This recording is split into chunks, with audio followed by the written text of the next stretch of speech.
Chennai to Ongole Vande Bharat express అయితే ఎక్కాము. Breakfast కోసం టికెట్ బుక్ చేసుకునేటప్పుడే పే చేసేసాము. ఫస్ట్ ఎక్కగానే ఇలా మసాలా టీ కోసం ఇవి ఇచ్చారు. కొంచెం హాట్ వాటర్ గ్లాస్లో సర్వ్ చేస్తారు. దాంట్లో ఈ పౌడర్ కలుపుకుంటే టీ రెడీ అయిపోతుంది. నెక్స్ట్ బిస్కెట్స్ ఇచ్చారు నంచుకోవడానికి. చిన్న ప్యాకెట్ వచ్చేసి శానిటైజర్ అనమాట, హ్యాండ్ శానిటైజ్ చేసుకోవడానికి. టీ టేస్ట్ అయితే చాలా చాలా బాగుంది, నాకు నచ్చింది. అరగంట అవగానే మిల్క్ అండ్ కార్న్ఫ్లెక్స్ అయితే తీసుకొని వచ్చారు. ఈ మిల్క్లో కార్న్ఫ్లెక్స్ కలుపుకొని తినేయడమే.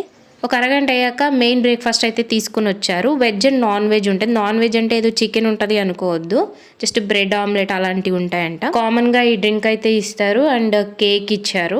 ఎవ్రీడే డిఫరెంట్ ఐటమ్స్ ఉంటాయంట. రూట్ను బట్టి ఐటమ్స్ అనేవి చేంజ్ అవుతాయి. ఇక్కడ పప్పు పొంగలి, ఉప్మా, వడ అయితే ఇచ్చారు సింపుల్ గా. ఇంట్లో నంచుకోవడానికి సాంబారు, చట్నీ అండ్ నెక్స్ట్ ఇదంతా తిన్న తర్వాత కొంచెం కేసర్ అయితే ఇచ్చారు. బ్రేక్ఫాస్ట్ కన్నా కూడా నాకు లంచ్ అండ్ స్నాక్స్ మెనూ అయితే చాలా బాగా నచ్చింది. 129 km/h ట్రావెల్ చేస్తుంది అనమాట. చాలా ఫాస్ట్గా వెళ్తుంది. మేము 4 hours లో చెన్నై టు ఒంగోలు వచ్చేసాము.